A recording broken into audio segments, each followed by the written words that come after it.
Hey guys, this is Kara Rickman, and today I'm going to be showing you guys my interactive notebook for Reader's Workshop, and it's called Schema Notebook.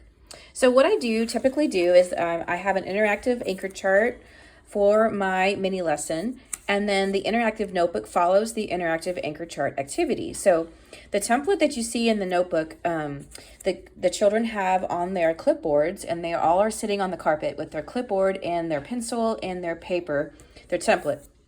So this is a shared reading with the anchor chart, and it's interactive, and we use post-it notes on the anchor chart, so it's still made with the students.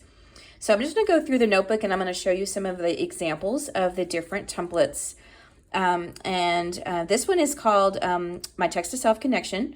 So on the first day of school, we read The Kissing Hand, and they had to tell about how they felt on the first day of school, just like Chester did. And so every time they cut it out and they glue it in to their notebook, I always have them use their glue sticks instead of a glue bottle.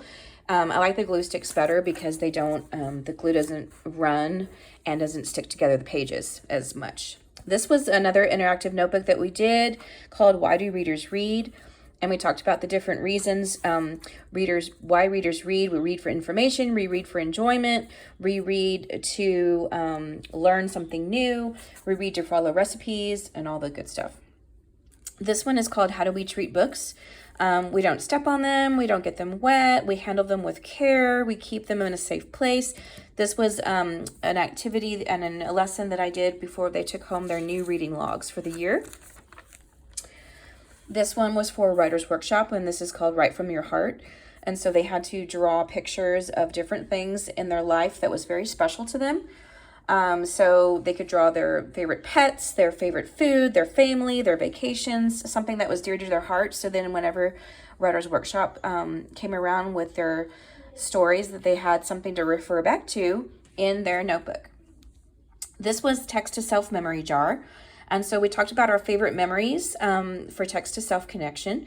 A memory can be something fun, something sad, something joyful, made you excited, something memorable, and they drew their picture of their favorite memory and then wrote a sentence about it. And that was the start of their tiny moment story. This was a lesson that we did for I can't is buried. And so in my classroom, we don't say can't, we say I'm having trouble.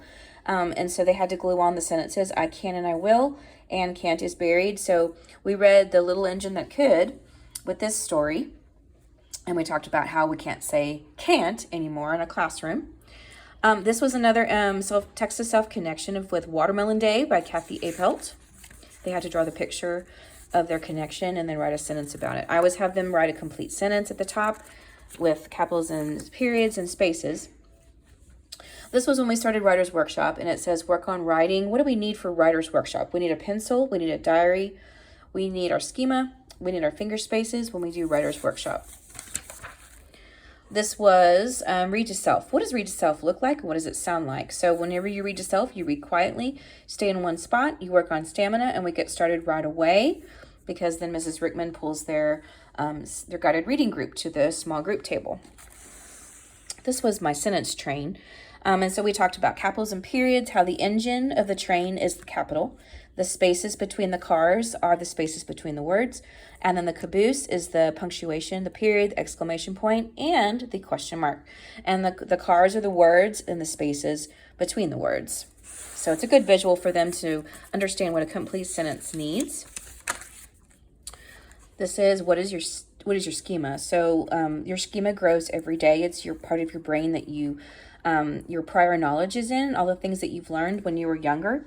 And everybody's schema is different because everybody grew up in a different house, had different experiences. It's what you already know, but when you read a book, your schema grows every day. This was the old lady who swallowed some books, Text to Self Connection. Some of these I'm going to go kind of quickly through here. This was a grammar activity we did with Writer's Workshop. They had to write the sentence correctly with the capitals and periods and the finger spaces. They had the sentence up here, and they had to write the sentences correctly. Here's another beginning, middle, and end that we did with Wimberly Worried. They had to draw a picture of the beginning, middle, and end, and then write a sentence about each one. I model this on the smartboard with them so they know. We talk about it together and we discuss it together, and then they turn and tell their neighbor the beginning, middle, and end. This is the word families that we use. I have short vowel and long vowel interactive notebooks, and so they have an anchor chart that goes along with this with the kitty on it, and we use post-it notes, and we put post-it notes around the cat on the anchor chart, and then they have to write the words around them.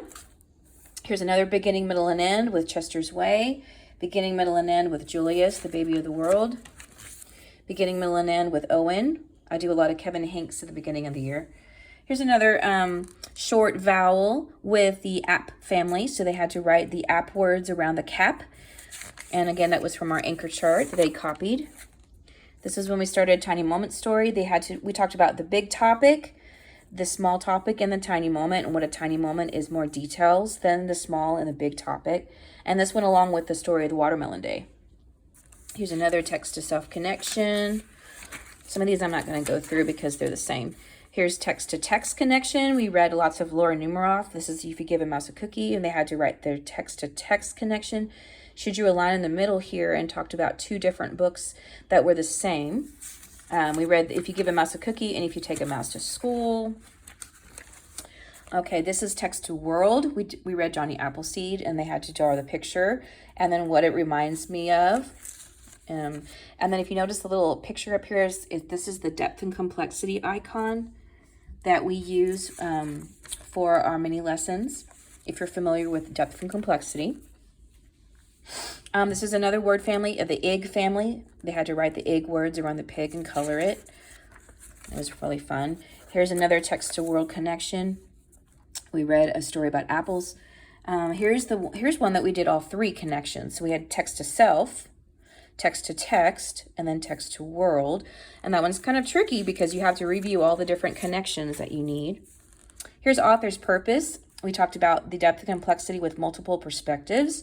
And they had to color in the slice of pie that was either entertain, inform, or persuade. And then they had to write about why it was entertaining. This was when we did Gloria, Officer Buckle and Gloria. They love that story.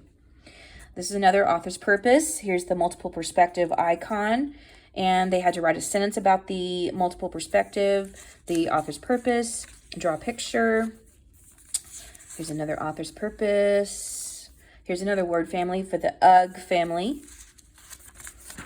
Here's another author's purpose. Okay, I'm going to scooch on over.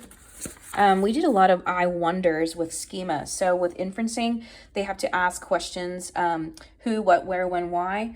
I'm going to turn this way so you can see. So they have the question stems, who, where, why, how, when, and what. So they have to write sentences or questions about their stories as they're reading, and they use these post-it notes. I use the small post-it notes to put on here, and so they fit on the page really easily. So we talk about inferencing and asking questions, or why good readers ask questions. Here's another one with I wonder questions. This is theme. We talk about what should you always do and what should you never do with theme, because there's always 2 sides to a story. So there's always be kind, never be scared, never be a good naughty friend, always be a good friend, and they have to find the theme in the story. Here's Room on the Broom. They always had to, again, they had to do the always and never. And then we talk about the depth and complexity, which is ethics. And they had to draw the icon at the top. Okay, this is when we did Grace for President, Teacher for President, Grace for President, and they had to write, we talked about adjectives, and they had to write the adjectives around the character. That was fun. And then we compared 3 stories. This is Duck for President, and they had to write the adjectives around the duck that described him. Here's another characterization with adjectives. We wrote adjectives about the scarecrow when we read Scarecrow Pete. Here's another long vowel word family with the cake. They had to write the words around the cake that made the A's sound. We did sequence of events with the turkey for Thanksgiving. They had to write first, then, next, last, and finally. This was story elements. We read Sneezy the Snowman, and they had to write the characters, the setting, the problem, and solution. Here's another one with the snowy day.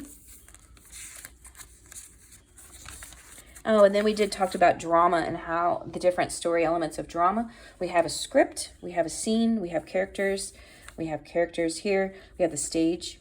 So they had to illustrate the stage and the setting of the elements of drama. That was really fun. Here's some depth and complexity templates that we use. This is the language of the discipline. They had to write some dialogue and expression from the story. Here's multiple perspectives again. They had to write about if it's in third person, if it's the narrator, or if it's in first person, if the character is telling the story. Here's point of view.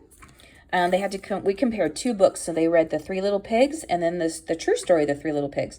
We talked about the point of view. This is first person, and then the third person point of view, and they had to compare the 2. Here's another multiple perspectives with the Frog Prince, and they had to tell that it was in third person point of view. Here's another point of view. Lots of point of view templates here. And this is characterization of Abraham Lincoln. They had to write adjectives about Abraham Lincoln. This is the big idea. This is another depth and complexity template that I use for main idea. They had to write the main idea in the roof of the house, and then they had to write the details first, then next, and last in the pillars below. And this is we read the story about Texas, and they had to tell about the different symbols of Texas. Here's another big idea. Then we read Armadillo Rodeo, the sequence of events, first, then, next, and last. And I have them circle the period so they remember to write the period with capitals and spaces and complete sentences. I tell them they have to write 5 or more words in a sentence to make it a complete sentence. Excuse me. Some more sequence of events. Okay, I'm going to scooch over to mental images. When we talked about what is a mental image when readers read, if they have no pictures in the story, they have to create a mental image in your mind, and I call it a magic movie. So they have to create the picture, they have to draw it and illustrate it for their mental image. This was a fairy tale story element, so I gave them this castle, and they had to write the characters, problem, solution, what happens in threes. I read Jack and the Beanstalk, and this one was Puss in Boots. This was towards the end of the year. Here's another fairy tale story elements with Rapunzel there. Then we did story elements with Beauty and the Beast. And we did theme with Goldilocks and the Three Bears. And there's their icon with ethics for theme, always and never. We did first, then, next, and last with Rumpelstiltskin. This is the Ugly Duckling. They had to write adjectives about their character, the main character in the story. This was the Rainbow Fish. We talked about author's purpose, and they had to draw a picture and tell why it was entertaining. And then we did Mr. Seahorse. They had to write first, then, next, and last complete sentences with a capital and a period, and then glue it in their notebooks. So that is, in a nutshell, what I use for Schema notebooks. So I use this every single day during Reader's Workshop. And so while I'm pulling my guided reading groups, the children are working on this notebook. And I also have a peer facilitator that walks around, and then they check the notebook and make sure it's completed. And then after they're completed with their Schema notebook, they leave it out on their desk, and so I can come around and look at it when I'm finished with my reading groups, and then they can go to their literacy centers. Okay, I hope you enjoyed my video. Thank you.